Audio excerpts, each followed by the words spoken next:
Yo tout le monde, c'est Vacarme et on se retrouve pour une nouvelle vidéo sur Call of Duty Black Ops 2. Alors avant toute chose, s'il y a l'introduction de code QG et l'overlay de code QG en haut à droite de ma vidéo, hein, c'est que j'ai envoyé mon gameplay, enfin que je vais envoyer mon gameplay à code QG en espérant qu'ils l'acceptent et qu'ils l'uploadent sur leur chaîne YouTube, pardon. Donc si je propose ma vidéo à code QG, c'est pour essayer de me faire connaître un petit peu plus, hein, car là j'ai qu'une vingtaine d'abonnés et c'est pas encore assez pour proposer des projets donc avec mes abonnés. Donc en espérant que code QG accepte ma vidéo et que ça lance ma chaîne YouTube. Je voulais aussi remercier leur travail, hein, car ça doit vraiment être un boulot énorme de trier toutes les demandes de youtubeurs comme moi. De plus que ça permet de lancer pas mal de petits youtubeurs comme moi qui essayent de lancer leur chaîne YouTube, donc ça nous rend vraiment service et je trouve ça vraiment très bien des chaînes communautaires comme ça qui permet de lancer des nouveaux youtubeurs. Donc maintenant passons au gameplay. Donc c'était sur la map Nocturne 2025 emprunt stratégique à la LSAT silencieux cross si je me souviens bien. Car ce gameplay il sort du mode studio donc c'est normal, hein, si les ennemis tombent assez rapidement. Comme atout 1 j'utilisais gilet pare-balai détermination, donc j'avais aussi soif d'atout 1. En atout 2 j'avais robustesse et en atout 3 j'utilisais poids léger. Désolé pour la sonnerie du portable. Donc en atout 3 j'utilisais poids léger. J'étais aussi en compagnie de Nitros Banana qui va aussi faire un bon score, hein, tout comme moi. Aussi, donc je voulais vous dire, les ennemis en face, je vous l'avoue, ils étaient pas très doués, hein, mais bon, après, si à chaque fois qu'on fait un bon score et que les ennemis sont pas forts en face, on le met pas sur YouTube ou quoi, ben, je trouve ça un peu dommage. Donc le thème de cette vidéo sera donc mon avis sur ce Call of Duty Black Ops 2, donc 3-4 mois après la sortie du jeu. Donc je vais vous parler des armes, des maps et un peu de cette fameuse communauté sur ce Call of Duty Black Ops 2. Donc et aussi du mode zombie. Donc déjà les armes, moi je les trouve vraiment équilibrées sur ce Call of Duty. Par exemple, quand une arme est puissante mais elle est pas très précise et inversement. Prenons l'exemple de la Scorpio Evo qui est pour moi un exemple parfait. Donc moi je trouve qu'avec à courte portée on peut faire de véritables massacres. D'ailleurs là, petit bug du mode studio, on n'entend quasiment pas le bruit de mon arme. Donc voilà, on va revenir sur la Scorpio Evo. Donc moi à courte portée je peux faire de véritables massacres car elle a une très bonne cadence de tir, etc. Elle a les stats pour la courte portée. Mais par contre de loin, pour ma part, j'arrive pas du tout à avoir un ennemi. Sur les armes, en gros sur ce Call of, les armes moi je les trouve vraiment très bien équilibrées. Je trouve que Treyarch a vraiment géré. Mis à part un seul pistolet, hein, que je trouve abusé pour une arme secondaire, hein, c'est ce fameux B23R. Mais bon, on va pas repartir sur ce sujet car j'en avais déjà parlé dans ma vidéo précédente. Donc maintenant, passons aux maps. Donc les maps, je suis assez satisfait aussi, hein, personnellement. Je les trouve plutôt faites pour les SMG. D'ailleurs, dans cette vidéo, j'ai beaucoup utilisé le mot personnellement car c'est vraiment mon avis. Et bon, c'est clair qu'un jeu peut pas plaire à tout le monde, donc je pense qu'il y a aussi des avis négatifs, hein, sur ce Black Ops 2 et je le respecte totalement. Donc on va revenir aux maps. Donc je pense que ça peut en déranger plus d'un, hein, que les maps sont plutôt faites pour les joueurs SMG. Car après, personnellement, moi ça me gêne pas trop. Car je joue principalement SMG aussi, mais bon, je trouve ça dommage quand même que Treyarch a fait des maps plutôt petites. Sur ce Black Ops 2, on ne retrouve pas des maps comme Jungle sur Black Ops Réunis du Nom, ou alors des maps comme Westland sur MW2. Mais bon, après, ça c'est qu'un détail. Moi, les maps ils me plaisent vraiment, et je trouve aussi que Treyarch a fait un énorme boulot sur les maps de Black Ops 2. Car il y a vraiment des maps très belles, hein, comme là avec la sortie du DLC Map Pack Révolution.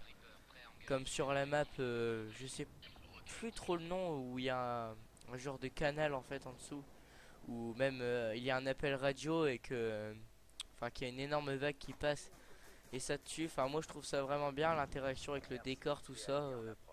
Je suis très satisfait. Du coup ça me donne assez un avant-goût sur les prochains map pack, hein, donc je pense que je vais les acheter aussi. Donc maintenant passons à la communauté sur ce Black Ops 2. Alors moi je trouve qu'elle s'est nettement améliorée, hein, par rapport au précédent opus où toutes les parties moi je me faisais tuer par un lance-grenade. Là j'ai peut-être dû me faire tuer 2-3 fois par un lance-grenade, pas plus, depuis la sortie du jeu. Enfin moi je trouve ça très satisfaisant. Après je trouve qu'il y a aussi largement moins de campeurs. Après non plus on peut plus accuser les gens de jouer à des armes cheatées comme la MP7 sur MW3 tout ça. Car maintenant comme je vous l'ai dit juste avant, je les trouve très bien équilibrés. Du coup j'ai plus d'excuses quand je me fais tuer par une MSMC, une M27, une AN. Enfin, voilà, toutes leurs armes ont leurs qualités et leurs défauts sur ce Black Ops 2. Donc voilà, j'ai plus d'excuses à dire que qui jouait à une arme cheatée tout ça. Donc après moi ce Black Ops 2 j'ai vraiment eu du mal à m'adapter, hein. J'ai dû peut-être attendre un mois après la sortie du jeu pour arriver à faire des gros scores comme celui-ci que je suis en train de vous proposer. Donc moi personnellement ce Black Ops 2 me convient parfaitement, c'est l'un de mes préférés. Je trouve qu'il a vraiment été bien, très bien recherché et très bien réalisé par Treyarch. Donc maintenant on va passer au mode zombie. Donc pour le mode zombie je trouve que là aussi Treyarch a géré. D'ailleurs le petit fanboy qui essaye de me bloquer, Monsieur le Wartech 69, vraiment pas d'originalité. Donc pour revenir aux zombies, je trouve aussi que Treyarch a géré, hein, car ils nous ont proposé quelque chose d'original avec le mode transit pardon, sur la map Green Run. Après ça nous change vraiment du précédent mode zombie où on tourne en rond dans une même salle pour faire les manches. Enfin moi personnellement ça me lassait à force, hein, j'y jouais plus. Alors que là sur Green Run c'est vraiment marrant car on est vraiment obligé de bouger un peu partout, aller dans le bus, l'améliorer avec l'étape de craft. D'ailleurs l'étape de craft, moi je trouve ça vraiment bien trouvé par Treyarch. Trouver les objets pour construire un item, tout ça. Donc personnellement moi j'adore le fait qu'on peut améliorer le bus en mettant une échelle, une genre de calandre devant pour défoncer les zombies.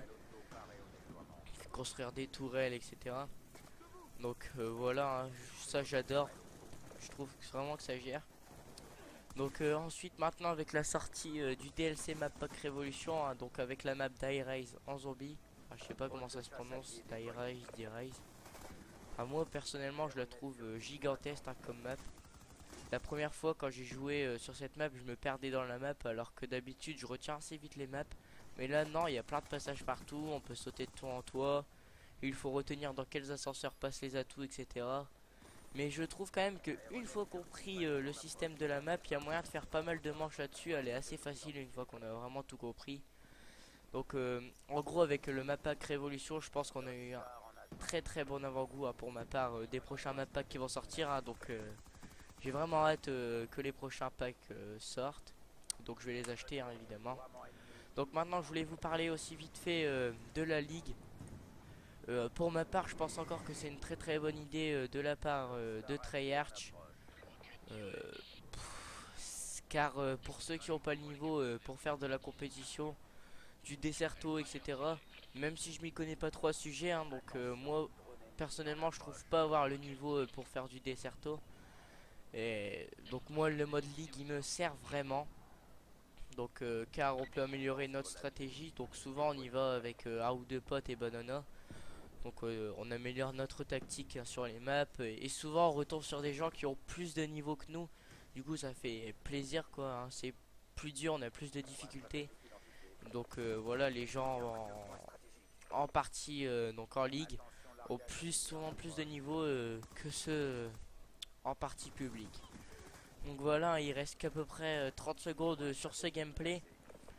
Vous voyez que je suis un véritable carnage, hein. Je vais dépasser les 100 kills. Donc là je voulais à tout prix, donc comme je vous l'ai dit, dépasser les 100 kills. Du coup je vais rush et me faire tuer un peu bêtement. Donc voilà, j'espère que la vidéo vous a plu. Lâchez un j'aime. Donc si la vidéo vous a plu, abonnez-vous si vous voulez me suivre. J'espère vraiment que Code QG va accepter mon gameplay. Ça me ferait vraiment plaisir. Ça me permettra, comme je vous l'ai dit au début de la vidéo, d'élancer ma chaîne. Donc voilà, je vous dis bye et à plus pour une prochaine vidéo.